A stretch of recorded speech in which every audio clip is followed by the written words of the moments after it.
ఈ నెల అది ఫిబ్రవరి నెల 15వ తారీఖు దొంత రామయ్య మరియు దొంత లక్ష్మీ ఎల్లయ్య వ్యక్తులు ఇద్దరు అడవిలో 15వ తారీఖు రాత్రి 8 గంటల సమయంలో వాళ్ళు ముచ్చులు వేసి మాటు వేసి వెళ్ళి మళ్ళీ ఉదయం తెల్లవారుజామున వచ్చి అక్కడ చూసిన సందర్భంలో ఈ విధంగా చిరుతపులి పడింది అని చెప్పి వాళ్ళు చూసుకొని నిర్ధారించుకొని అక్కడ తాళ్ళు కట్ చేసి అక్కడి నుంచి వెళ్ళిపోయారు. వెళ్ళిపోయిన తర్వాత మళ్ళీ మేము ఆ చిరుతపులి కారు ఎడమ కారు ఉచ్చులో పడటం వల్ల అక్కడ నుంచి అది వెళ్ళే ప్రయత్నం చేస్తూ ఉండగా మాకు 10:30 గంటల ప్రాంతంలో 10:30-11 సమాచారం వచ్చింది. సమాచారం వచ్చిన తదుపరి మా సెక్షన్ ఆఫీసర్ మరియు సిబ్బంది అందరూ కలిసి అక్కడ అంటే పబ్లిక్ని ఎవరు అక్కడికి వెళ్ళకుండా తగు జాగ్రత్తలు తీసుకుంటూ పై అధికారులకు తెలియపరుస్తూ కొన్ని నియమ నిబంధనలు పాటిస్తూ వాటిని సంరక్షిస్తూ ఉన్నారు. అలాంటి క్రమంలో మనకి వెటర్నరీ అసిస్టెంట్స్ వచ్చే సందర్భంలో తర్వాత అదేవిధంగా పబ్లిక్ బాల్ చేయడం వల్ల అక్కడికి వెళ్ళి వాళ్ళు ఈ విధంగా అది వాళ్ళు డైరెక్టర్ చూడటం వల్ల అది ఎన్విరాన్మెంటల్ శాఖ గురయ్యి మరణించడం జరిగింది. యాక్చువల్గా అయితే మనము అక్కడికి ఎవరు వెళ్ళకూడదన్న ఉద్దేశంతోనే దాన్ని వీళ్ళు గాబులా ఉన్నారు. తర్వాత వాళ్ళు చూసుకునే సమయానికి అది సరిపోయింది. తర్వాత మేము మా డీడీపీడీ గారు తర్వాత అక్కడ లోకల్ వెటర్నరీ అసిస్టెంట్స్ అదేవిధంగా ఎన్ఎస్టీఆర్ వెటర్నరీ టీము స్వచ్ఛంద సేవా సంస్థలు వాళ్ళకి సంబంధించిన హైదరాబాద్ నుంచి వచ్చారు. అంటే షెడ్యూల్ 1 యానిమల్ ఏదైనా చనిపోయినప్పుడు స్టాండర్డ్ ఆపరేషన్ ప్రొసీజర్స్ ప్రకారము వాటిని ఎలా చేయాలి అనే దాని మీద అలాంటి ఆపరేషన్స్ మొత్తము చేయడం జరిగింది.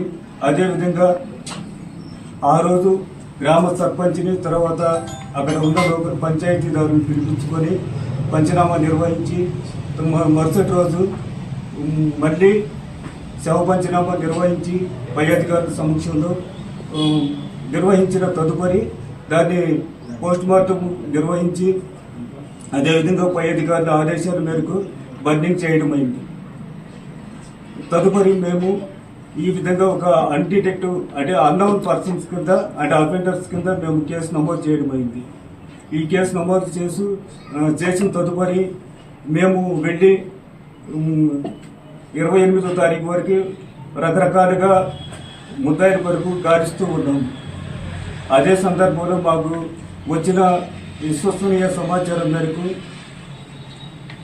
మేము దొంత రామయ్య తర్వాత వారి కుమారుడు ఎల్లయ్య అనే వ్యక్తులు ఇద్దరు ఆ ఉచ్చులు వేయటం వల్లనే చనిపోయింది. వారు చేశారని నిర్ధారించుకొని వాళ్ళని విచారించి వారి ద్వారా వాళ్ళని పిలిపించుకొని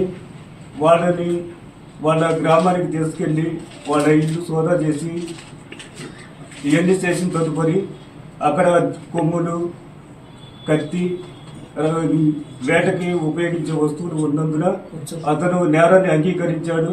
అదేవిధంగా సీసీటీవీ ఫుటేజ్ ఇవన్నీ చూసుకొని నిర్ధారించుకొని అక్కడే పంచనామా నిర్వహించి ముద్దాయిల్ని తీసుకుని వచ్చి అరెస్టు చేయడం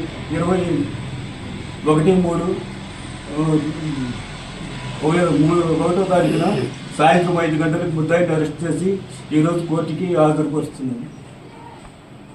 వాళ్ళు కూడా ఉచ్చులు వేసి వన్యప్రాణులను వేటాడుట పనులే చేసేవాళ్ళు కాబట్టి వాళ్ళను కూడా కోర్టుకి సబ్మిట్ చేస్తున్నాం.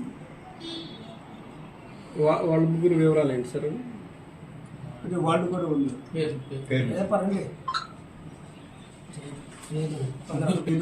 వాళ్ళ ముగ్గురు వివరాలు ఏంది? వాళ్ళు దేనిలో ముద్దాయిలుగా ఉన్నారు? అంటే వాళ్ళు సపరేట్ కేసు ఉన్నారు. వాళ్ళు సపరేట్ కేసు అంటే వాళ్ళు వేరే లొకేషన్ లో ఉచ్చులు కట్టి ఉన్నారు.